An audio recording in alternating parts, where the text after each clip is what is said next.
Sir, I already told you, that seat is no longer available. Funny. My boarding pass says otherwise. We reassigned it to a priority passenger. You need to move now. So the man with money keeps the seat, and the black man gets pushed to economy? Don't make this into something it isn't. Too late. You already did that the second you decided I didn't belong here. If you refuse to cooperate, I'll call security. Go ahead, and when this plane lands, make sure you remember my name. What would you do if the seat you paid thousands of dollars for was taken right in front of you, and every single person around you acted like you never belonged there in the first place? The cabin went quiet before anyone said a word. Not silent, just thinner.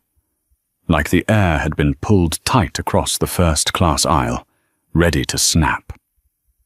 Ethan Blake didn't move at first. One hand rested on the armrest. The other held his boarding pass, still warm from the scanner. Seat 2A window, exactly where he had planned to sit for the next 3 hours. Exactly where he needed to be. "Sir, I'm going to need you to step aside." The voice was controlled, polished, practiced. Sarah Mitchell stood beside him, posture straight, smile fixed just enough to pass as polite. But her eyes had already decided. Ethan looked up slowly. Step aside? His voice was calm. Too calm. Behind her, a man in an expensive navy suit waited. Mid-50s, silver hair. Gold watch, catching the cabin light every time he checked the time, like the seconds themselves belonged to him. Richard Coleman didn't even look at Ethan. Not really. Just a glance, a dismissal. "I believe that's my seat," Richard said, already sliding his leather briefcase into the overhead bin. No hesitation, no question, just ownership. Ethan's fingers tightened slightly on the boarding pass. "That's interesting," he said quietly. "Because I paid for it." A pause. Not long. Just enough for the people nearby to start noticing. A woman across the aisle lowered her magazine. A man 2 rows back stopped mid-sentence. Someone shifted in their seat. The small sounds of discomfort began to ripple. Sarah exhaled through her smile. "Sir, we have a situation with a priority passenger. We've reassigned your seat. If you could just follow me, we'll get you settled in another section. Another section, not another seat, not an upgrade, not even the same cabin." Ethan blinked once. Slow. And what section would that be? Sarah hesitated. Just for a fraction of a second. Then recovered. Economy. The word landed heavier than it should have. Richard was already seated now, adjusting the headrest, crossing one leg over the other like he'd done this 100 times before. Like this was routine. Like people like Ethan always moved. Ethan didn't. "I'm not moving." It wasn't loud. It didn't need to be. The tension snapped tighter. A man near the aisle shook his head under his breath. Another passenger reached for her phone, thumb hovering just above the screen. Waiting. Sarah's smile faded. "Sir," she said, voice dropping, "you can either cooperate, or we'll have to escalate this." Escalate. Ethan let the word hang. He turned slightly, just enough to look around the cabin. Faces, watching, measuring, deciding. Some curious, some uncomfortable. Some already convinced they knew how this would end. He had seen this look before. Boardrooms, elevators, hotel lobbies. The quiet calculation. The unspoken question. Does he belong here? Ethan inhaled slowly. The kind of breath that settles something deep inside, not outside. "Before we escalate anything," he said, voice steady, "I need your name." Sarah blinked. "My name?" "And your supervisor's name," Ethan added, pulling his phone from his pocket. "Because I want to make sure we're all very clear about what's happening here." That's when it shifted. Not loudly, not dramatically, but enough. Sarah's shoulders stiffened. Just a little. Her eyes flicked to the phone, then to Ethan. Then back to Richard, who now sat watching with faint irritation, as if the delay itself was the real offense. "You're making this more difficult than it needs to be," she said. Ethan met her gaze. "No," he said quietly. "You already did that." And somewhere in the cabin, a camera started recording. Richard Coleman leaned back into the seat, as if the conversation was already over, fingers adjusting his cufflinks with slow, deliberate precision. "Look," he muttered, not even turning his head, "I fly this route every month. That seat's always mine." His tone wasn't loud. It didn't need to be. It carried the quiet confidence of someone who had never been told no. Ethan watched him for a second, not with anger. Not yet. Just observation, the kind that measured everything without reacting. The gold watch, the polished shoes, the ease, the assumption. "I don't care how often you fly," Ethan said. "That doesn't make it yours." A few heads turned more openly now. The air had shifted. This wasn't going away quietly. Sarah's jaw tightened. "Sir, we're trying to handle this professionally." Ethan let out a soft breath. "Then start by treating me like I paid to be here." That landed. A man across the aisle cleared his throat, glancing between them. A woman in the second row leaned slightly into the aisle, pretending to adjust her bag. But her phone was already angled just enough. Sarah stepped closer, lowering her voice. "I need you to cooperate. You're holding up boarding." Ethan tilted his head slightly. "No." "You are." Silence. Richard sighed loudly, finally turning to look at Ethan fully for the first time. His eyes scanned him from head to toe. Casual jacket, no tie, no visible logos. He smirked faintly. "You're really going to make a scene over a seat?" Ethan didn't blink. "I'm not the one who took it." A ripple moved through the cabin. Subtle, but there. Richard chuckled under his breath, shaking his head. "Unbelievable." Sarah straightened, her tone sharpening now. "Sir, if you don't step aside immediately, I will have to call security. This is your final warning." Final warning. The words echoed heavier than they should have. Ethan's grip on his phone tightened slightly. His thumb hovered over the screen. Not nervous, not rushed, just precise. Around him, the atmosphere thickened. People weren't pretending anymore. They were watching, waiting, judging. A man near the window whispered to his wife, too low to hear clearly. But the look said enough. Trouble. Always trouble. Ethan caught it. He had spent years learning how to read rooms like this.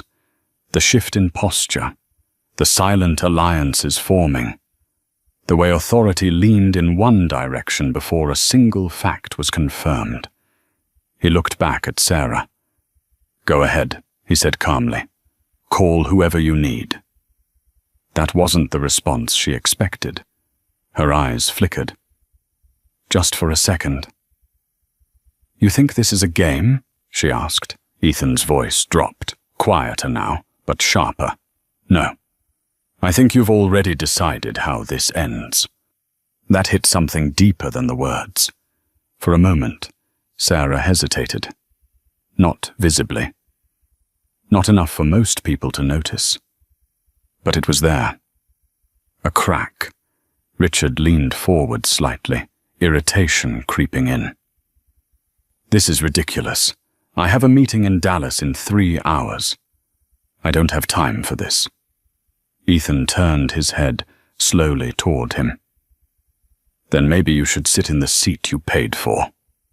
Richard's face tightened. The smile disappeared. Sarah exhaled sharply, stepping back. Her hand moved to the small device clipped at her waist. Gate, we need assistance in first class. Passenger refusing to comply. There it was. The line crossed. A murmur spread through the cabin. Phones lifted higher now. No more hiding. Ethan didn't move, didn't argue, didn't raise his voice. He just stood there, still holding his boarding pass. Seat 2A. The paper slightly creased now from the pressure of his fingers. And somewhere beneath the tension, beneath the whispers, beneath the weight of eyes pressing in from every direction, something else began to build. Not anger, not fear. Something colder, more controlled, like a decision that had all wool. Ready. Been made. Ethan glanced down at his phone, then back up. Good, he said quietly. Let's make this official. The footsteps came fast down the aisle, firm, authoritative, not rushed, but urgent enough to carry weight. Conversations died mid-sentence as a man in a dark uniform stepped into first class, his presence pulling attention like gravity. David Reynolds, mid-40s, sharp jaw, eyes already scanning the scene before anyone spoke. What's going on here? His voice was controlled, but it carried. Sarah turned immediately, relief flickering across her face. This passenger is refusing to comply with crew instructions. We reassigned his seat to accommodate a priority guest, and I didn't refuse anything, Ethan cut in, calm but precise. I asked why I'm being moved from the seat I paid for. David's gaze shifted to Ethan. It lingered a second longer than necessary, taking in details, clothes, posture, tone. Then he looked at Richard, already settled comfortably in seat 2A. Sir, David said to Ethan, can I see your boarding pass? Ethan handed it over without hesitation. David glanced down. Seat 2A. First class. Confirmed. A small pause, the kind that shouldn't mean anything, but did. Sarah stepped in quickly. There was a system issue. Mr. Coleman is one of our top clients. He flies with us every week. We needed to accommodate. David raised a hand slightly. Not aggressive, just enough to stop her. He looked back at Ethan. Did anyone explain the situation to you? Ethan held his gaze. Yes. They told me to move. Another pause. Richard shifted in his seat, impatience now visible. Look, can we not drag this out? This is a simple fix. Move him. We're done. Simple. Ethan almost smiled. Almost. David exhaled slowly, weighing something. The cabin was watching him now. Every movement, every word. Phones still raised, recording. He knew this kind of moment, the kind that looked Saul until it wasn't. Sir, David said carefully, we're trying to avoid further delay. If we can get you seated somewhere else temporarily, we can sort this out after boarding. Temporarily. Ethan's eyes narrowed slightly. So you're asking me to give up my seat? Without explanation, without correction. Just move. David didn't answer immediately, because there wasn't a good answer. Behind him, Sarah shifted her weight, tension creeping into her posture. She wasn't in control anymore, not fully. A woman across the aisle spoke up, voice steady but firm. He showed his ticket. Why is he the one being moved? Heads turned. David glanced towards her, then back at Ethan. The pressure was building now, not just inside the cabin, outside, social, legal, visible. Richard leaned forward again, irritation sharper now. Because this is how it works. Loyalty matters. Some people earn certain privileges. Ethan turned to him slowly. And some people pay for what they get. Silence. The kind that settles heavy. David looked down at the boarding pass again, then back at Ethan. Something in his expression shifted. Not fully, but enough to suggest doubt. "Mr. Blake, is it?" he asked. Ethan nodded once. David handed the pass back. "I understand your frustration." "That's not frustration," Ethan said quietly. "That's clarity." The words landed harder than they sounded. Sarah's patience snapped. "We don't have time for this. He's being difficult." Ethan didn't look at her. "No, I'm being documented." That caught David's attention. "Documented?" he repeated.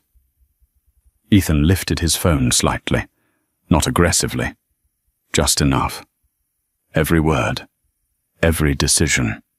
A flicker of unease crossed David's face, because now it wasn't just a disagreement. It was evidence. The cabin felt smaller suddenly, tighter, like the walls had leaned in just enough to trap the moment inside. David straightened slightly, voice more measured now.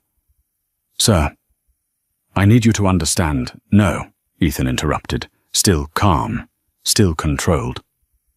"I need you to understand something. That shift.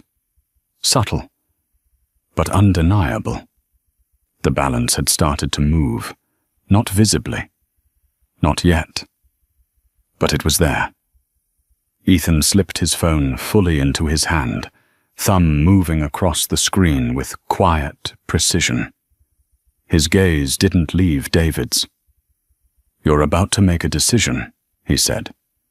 "And that decision is going to follow you a lot further than this flight." No one spoke. Not Sarah, not Richard, not even the passengers. Because something had changed. And for the first time since this started, David Reynolds wasn't sure which side he was standing on anymore. The silence didn't break. It stretched. Tight. Uncomfortable. The kind that forces people to choose a side without saying a word. David Reynolds felt it first. Not in the noise. In the absence of it.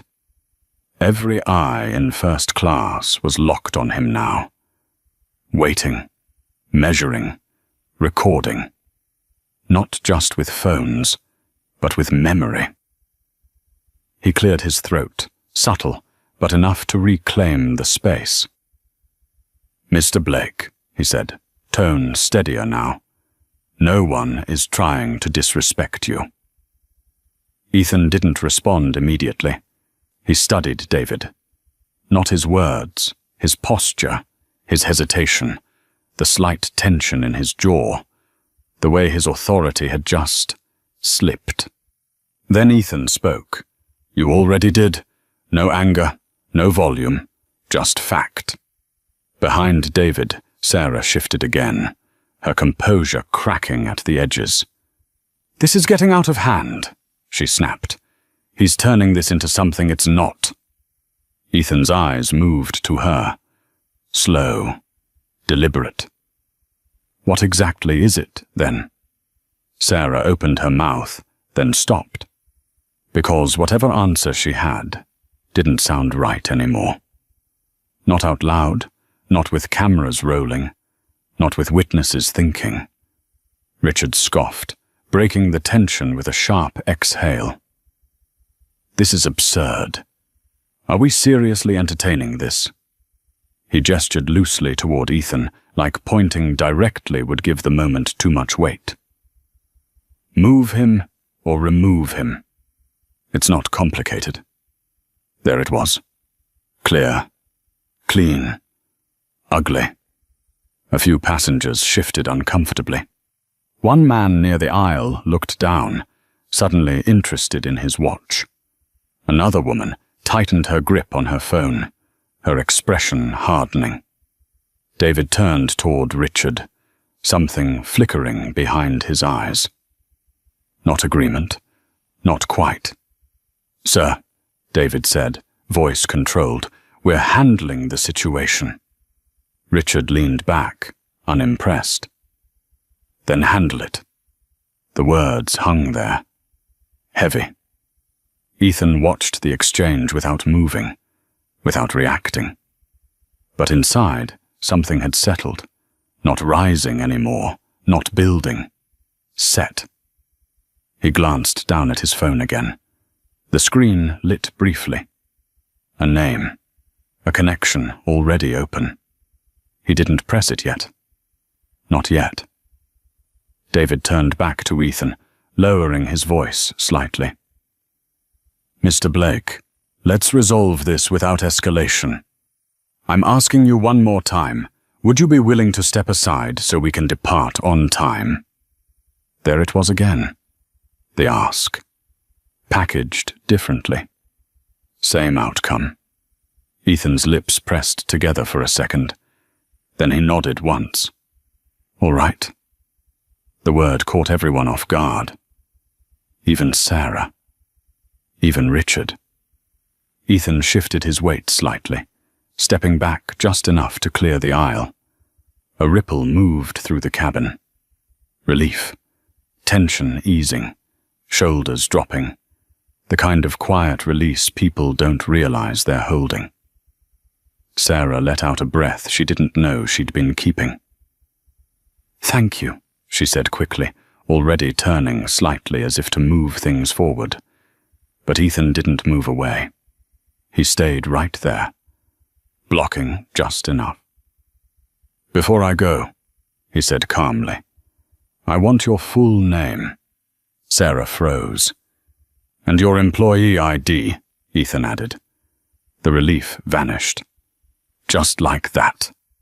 David's eyes narrowed slightly. "Sir?" "That's not necessary."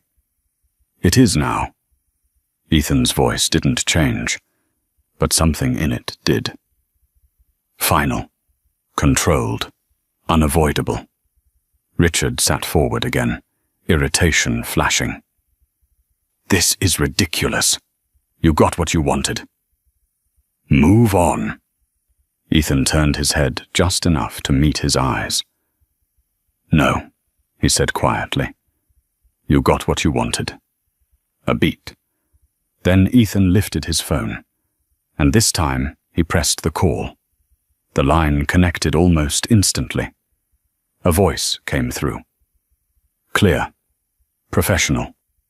Alert. "Good evening, Mr. Blake." Everything stopped. Not slowed. Stopped. Sarah's face drained of color. David's posture stiffened.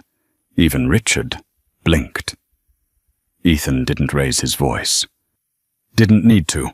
I need you to stay on the line," he said, eyes still on David. "And I need you to listen carefully." A pause. Then colder now. Because what's happening on this aircraft is about to become your problem. And somewhere in the background, another phone started ringing. No one spoke. Not because they didn't have anything to say, but because something bigger had just entered the room. David Reynolds felt it before he understood it. That voice on the phone, the tone, the way it said, Mr. Blake, not casually, not politely, precisely, respectfully, carefully. Ethan didn't move his gaze from David. "I'm on flight from Phoenix to Dallas," he said into the phone, calm, measured, first class, seat 2A. "And I've just been asked to give up my seat for someone who decided they wanted it more." A pause on the line. Not confusion. Processing. "I understand, sir," the voice replied, sharper now. More alert. "Do you need me to escalate this immediately?" That word again. Escalate. But this time, it didn't sound like a threat. It sounded like power. Ethan's eyes flicked briefly toward Sarah, then to David. "Yes," he said. "I do." Sarah's hand tightened around the tablet she was holding. The plastic creaked slightly under her grip. David stepped forward 1/2 an inch. "Sir, there's no need to involve." Ethan lifted a finger. Not aggressive, not dramatic. But it stopped him. "Stay with me," Ethan said into the phone. Then after a beat, quieter, colder, "I want the head of customer relations looped in. And I want this call recorded. A shift. Immediate." David's chest rose slightly. Slower now. Measured. Because this was no longer internal. This was documented. Accountable. Permanent. Behind them, a faint murmur spread. Low voices, quick whispers, words like lawsuit, discrimination, viral flickering through the air like sparks. Richard shifted in his seat again, this time not as comfortable. His fingers tapped once against the armrest, then stopped. "What is this?" he muttered, not as confident now. "Who exactly are you calling?" Ethan didn't answer him. He didn't need to. The answer was already forming in the room. The voice on the phone came back, firmer now. "Sir, I have the director joining in less than 30 seconds. Do you want me to notify executive operations as well?" David's head turned sharply toward the phone. Executive operations. That wasn't standard. That wasn't routine. That was high level. Ethan's expression didn't change. "Yes," he said. "Do that." Sarah took a step back. Just one. But it was enough. Her confidence, gone. Replaced with something else. Uncertainty. Fear. Because the script she had been following didn't account for this. David straightened fully now, voice lower, more careful. "Mr. Blake, let's take a moment here. We can resolve this without—" Ethan looked at him. Really looked.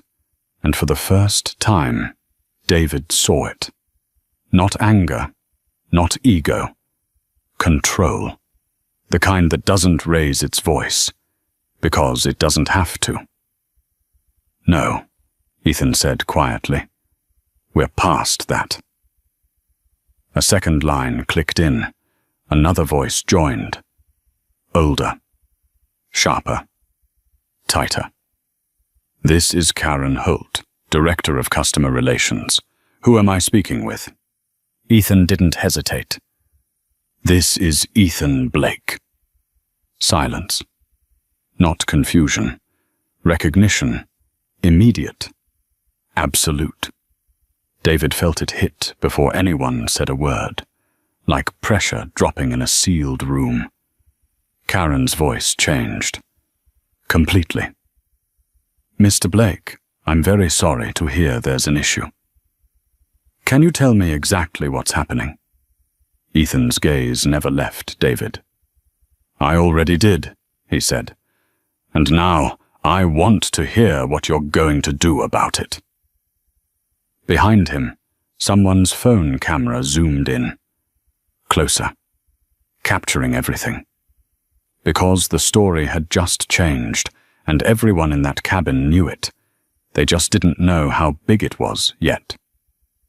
Karen Holt didn't answer right away, not because she didn't know what to say, but because she knew exactly who she was speaking to, and that changed everything.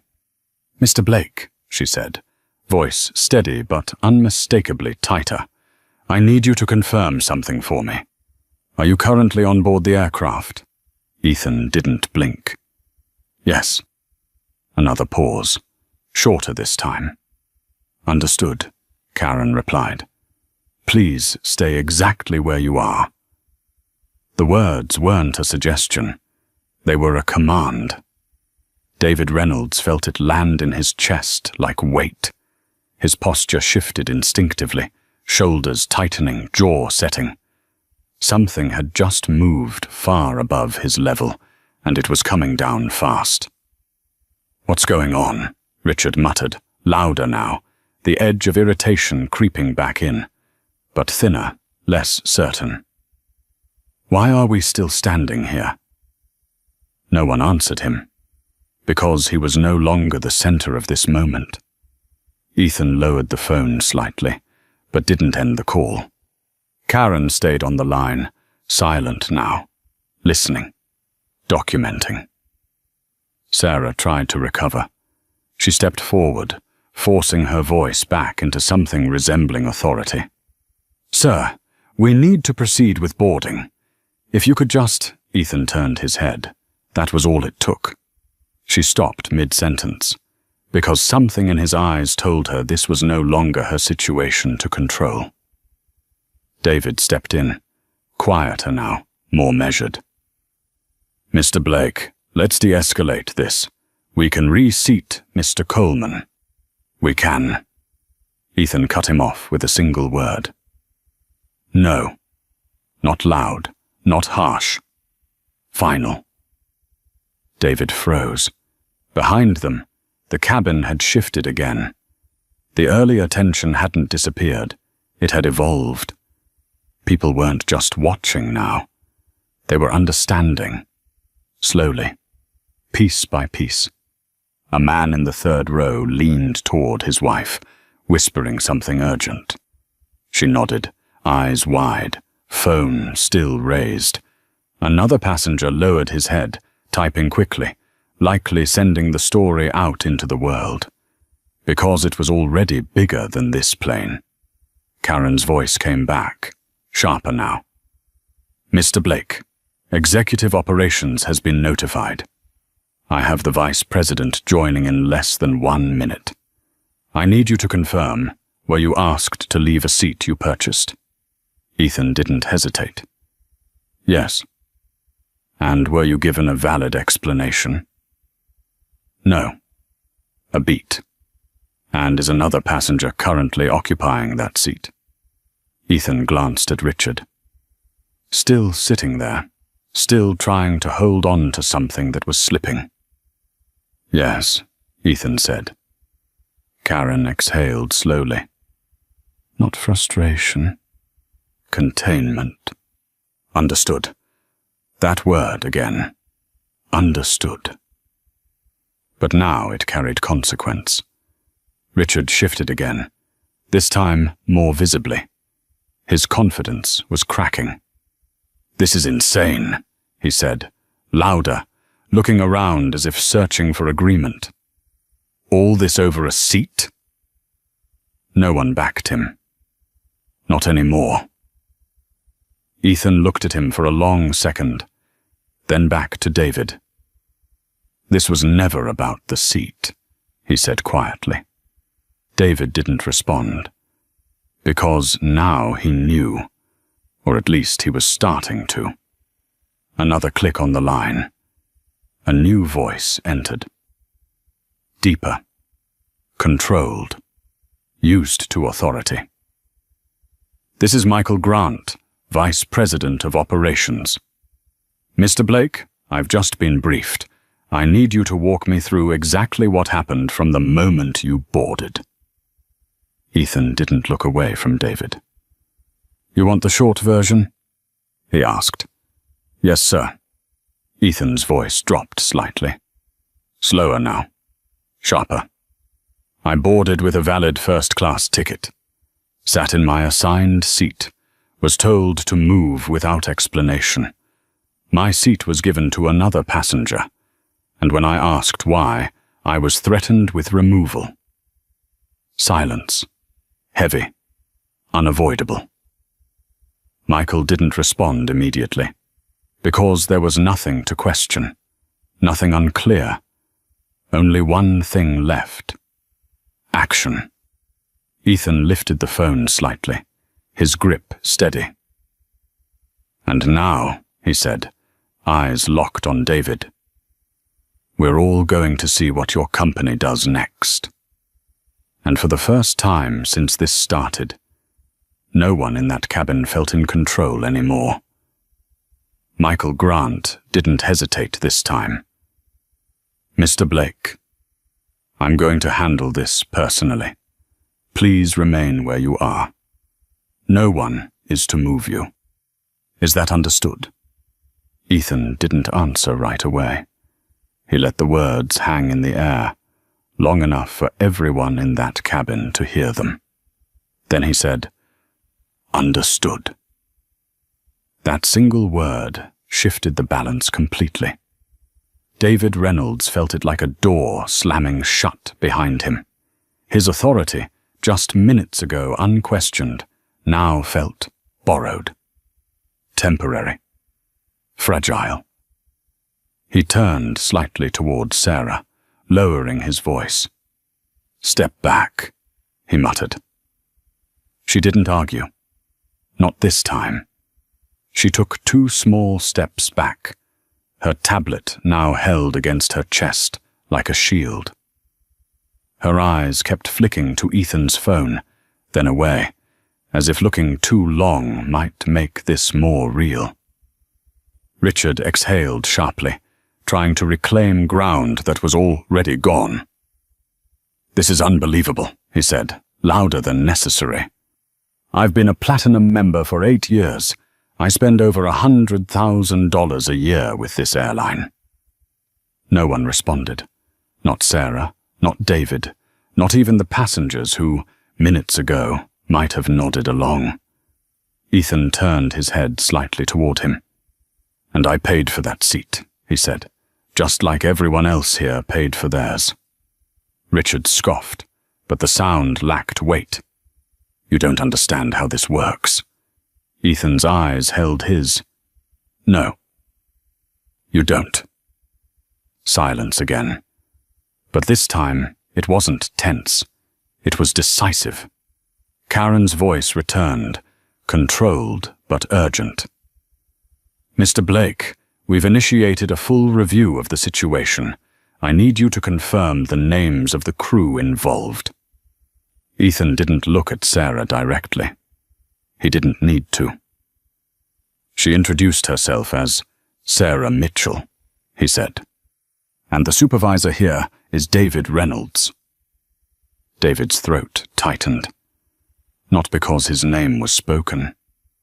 Because of how it was spoken. Recorded. Logged. Permanent. Michael's voice cut back in, sharper now. "David, are you on the line?" David straightened instinctively. "Yes, sir."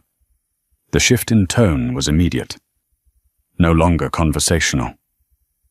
Command structure, clear, cold. Why was a confirmed first-class passenger asked to vacate his seat? David opened his mouth, closed it, then tried again. "There was a request from another high-value customer, and That's not what I asked." The interruption was clean, precise. David swallowed. "We made a judgment call to accommodate. You made the wrong call. No hesitation, no buffer, just fact." The words hit harder than anything said so far. David's shoulders dropped half an inch, not visibly to most, but enough. Michael continued. "Mr. Blake's seat is to be restored immediately. The other passenger will return to his assigned seat. Is that clear?" David nodded, then caught himself. "Yes, sir."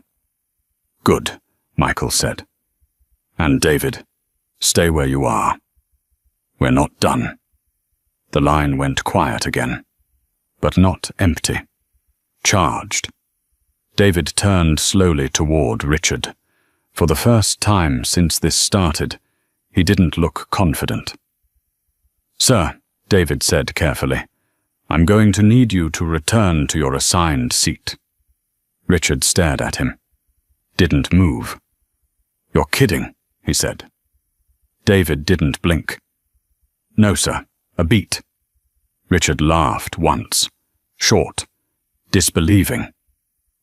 "After all this? You're just going to reverse it?" David held his gaze. "Yes." Another beat. Longer. Then Richard looked around. Really looked. At the phones. At the faces. At the shift. And for the first time, he understood. He stood up. Slowly. Adjusted his jacket. Picked up his briefcase. No apology. No acknowledgement. Just movement. He stepped into the aisle, brushing past Ethan without a word. But Ethan didn't move either. Didn't step back. Didn't give space. Their shoulders nearly touched as Richard passed. And in that brief moment, the power dynamic flipped completely. Ethan turned slightly, watching him walk down the aisle toward a seat that had always been his. Seat 2C, where he should have been from the start. Then Ethan looked back at David. Calm. Still. Controlled. "We're not done," he said. And this time, David knew he was right. No one clapped. No one spoke. But the shift was undeniable. The cabin felt different now. Heavier, quieter, sharper. Like everyone had just witnessed something they wouldn't forget. Ethan stepped forward and sat back down in seat 2A. Slow, deliberate. He placed his boarding pass on the armrest, smoothing it flat with his fingers, as if restoring order to something that had been disturbed. His shoulders relaxed slightly, but his eyes didn't. They stayed fixed ahead, focused, controlled. David remained standing in the aisle, waiting. Because he knew this wasn't over. Michael's voice returned, colder now, stripped of any courtesy. "David, I want a full account, every detail, starting now." David inhaled slowly. "Yes, sir. The situation began during boarding. Mitchell identified a conflict involving seat assignment and—" "Stop," Michael said. "Was there an actual system error?" David hesitated. That was enough. "No," he admitted. A quiet ripple moved through the cabin. Not loud, but present. Michael didn't raise his voice. He didn't need to. "So you knowingly displaced a confirmed passenger without cause?" David's jaw tightened. "We were attempting to accommodate a high-value client." "That's not policy," Michael replied. "It was a judgment call. It was a violation." The word cut clean. Final. David's eyes lowered for half a second. Behind him, Sarah stood frozen, her breathing shallow. Her fingers pressed tightly against the edge of her tablet. She wasn't looking at Ethan anymore. She couldn't. Karen's voice came back in, steady but firm.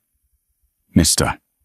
Blake, on behalf of the company, I want to formally apologize for what you experienced. This should never have happened." Ethan didn't respond immediately. He let the apology sit, measured it. Then he said, "You're apologizing because I made a call." Karen paused. Because that was true. And everyone knew it. Ethan leaned back slightly in his seat, his voice calm, but heavier now. If I hadn't said anything, if I had just moved, what would have happened? No one answered. Not Karen, not Michael, not David, not Sarah. Because they all knew the answer. Nothing. Ethan nodded once. That's the problem. Silence settled again. But this time, it wasn't undershorten. It was understood. Michael spoke next, voice tighter. Mr. Blake, corrective action is already being initiated. The crew involved will be removed from duty pending investigation. This will not be ignored. David's head lifted slightly. That word. Removed. It landed differently when it was directed at you. Sarah's breath caught. Just barely. But enough. Ethan turned his head slowly, looking at her for the first time since sitting back down. Not angry. Not harsh. Just direct.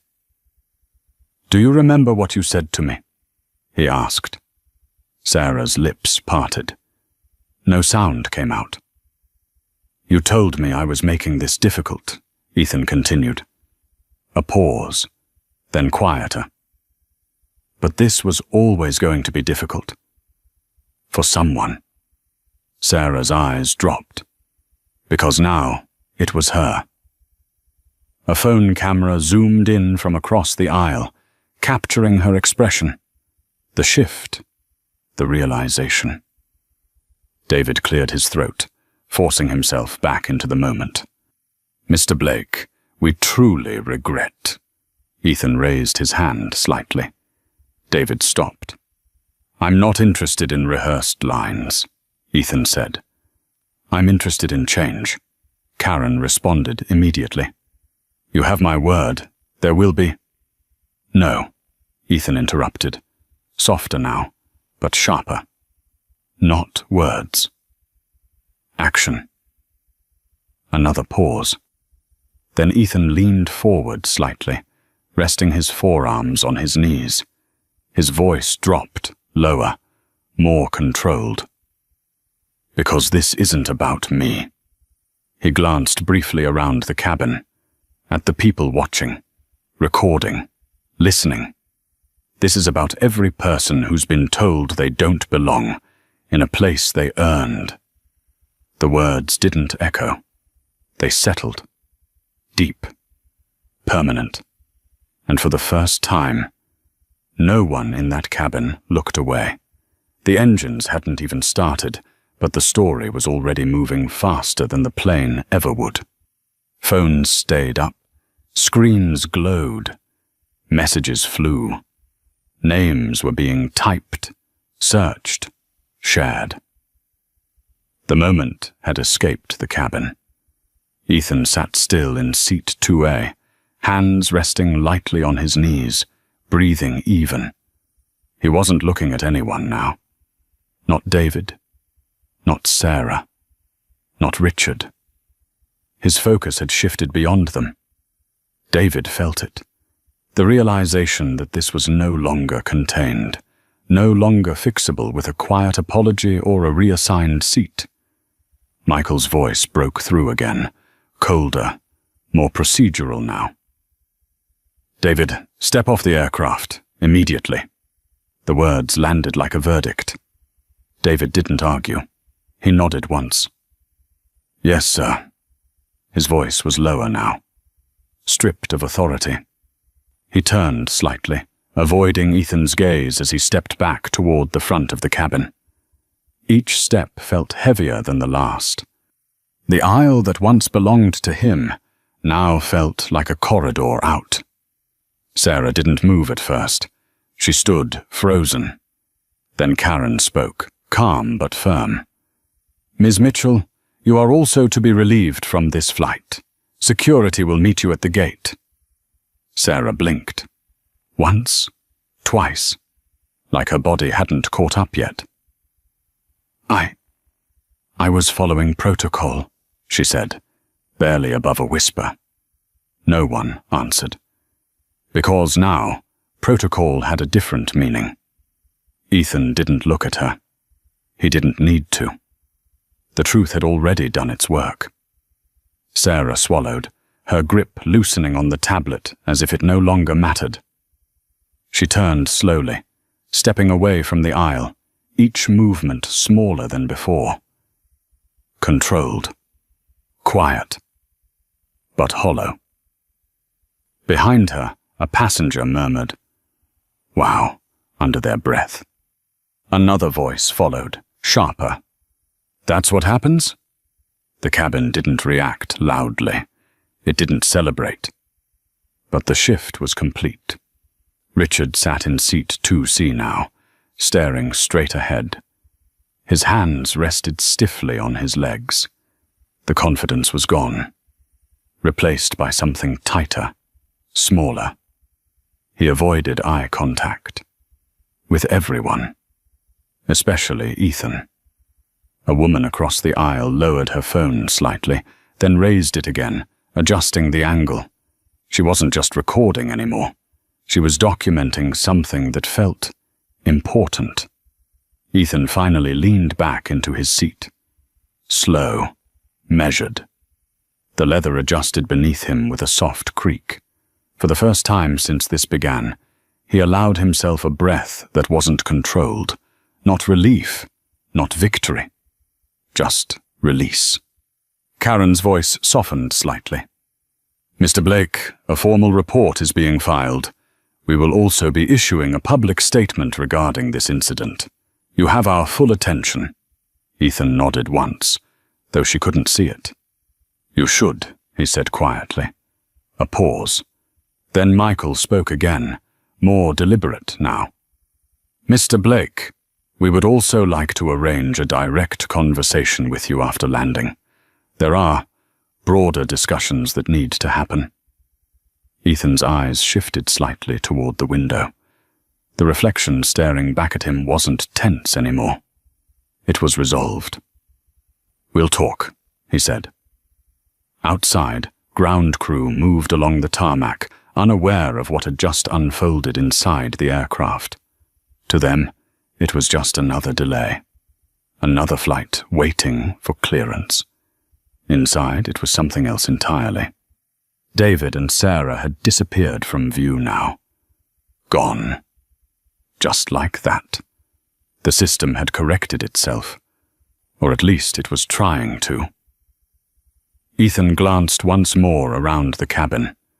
At the faces, the phones, the silence that had turned into understanding. Then he looked forward again. Seat 2A. Exactly where he had always been meant to be. And this time, no one questioned it. The plane finally pushed back from the gate, slow and steady, as if nothing had happened. But inside that cabin, everything had changed. The engines roared to life, a low vibration building beneath the floor, rising through the seats, through the bones of everyone on board. Conversations didn't return. Not fully. Voices stayed low. Controlled.